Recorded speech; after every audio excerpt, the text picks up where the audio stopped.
So I get an email from Joe Carey, who's up in the disaster for Mercury-One, and we have a couple of people at Mercury-One.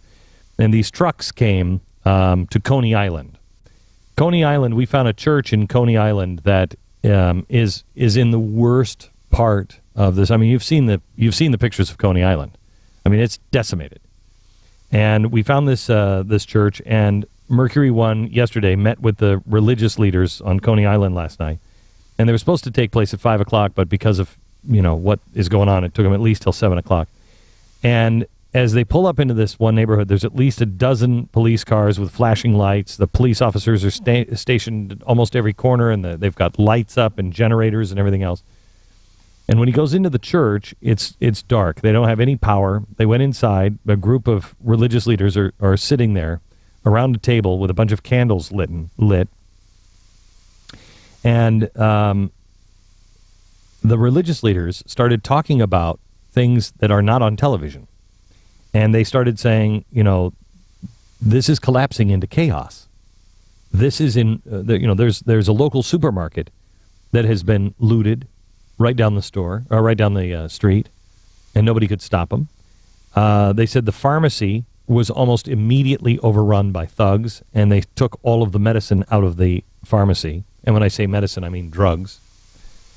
And then they said they have received several calls from members of the church who had boarded themselves in their own apartments and are afraid to come out because of these roving gangs of kids, which are now already being named wolf packs. And they're terrorizing the neighborhood. And they said nobody's telling this story. And the guys from Mercury-One said, well, why isn't anybody telling the story? And they said, because you're the first help we have seen. There hasn't been anybody come in. The Red Cross hasn't come in. FEMA hasn't come in. Nobody is coming in. You have the police on the corners, but we are one of the hardest hits, and nobody is coming in. I got a video. They asked if they could make a video for you to thank you. And so they're in the dark with these candles and this, just a cell phone video of one of the leaders saying, thank you, thank you, thank you. I told you about this, and we have some pictures that we're going to show you on television tonight, but it's remarkable what's going on. And this is why I said last night, we don't know the full extent of this yet, and it's going to be a while, and we're going to have to get past politics before you really hear the full extent. But it's going to be a long, long time before New Jersey gets back.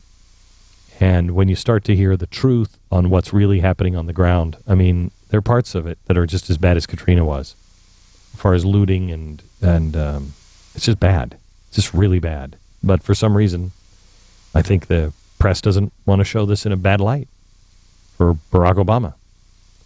If it was George Bush, they'd be all over it, but they're not, and so people are suffering. Unemployment's still at 9.6. Yes, but it's not 12 or 13. It's important for you to believe in redistribution. Can't change Washington from the inside. Well, I don't think they're better off than they were 4 years ago. Under my plan, the private sector's doing electricity rates necessarily skyrocket. It's a crude and disgusting video. Sparked outrage. I know some Marxist professors. I don't want them punished with a baby. Entertainment, enlightenment. If I don't have this done in 3 years, then there's going to be a one-term proposition. You're better off taking the painkiller. You've got a business, and you didn't build that. This is the Glenn Beck Program.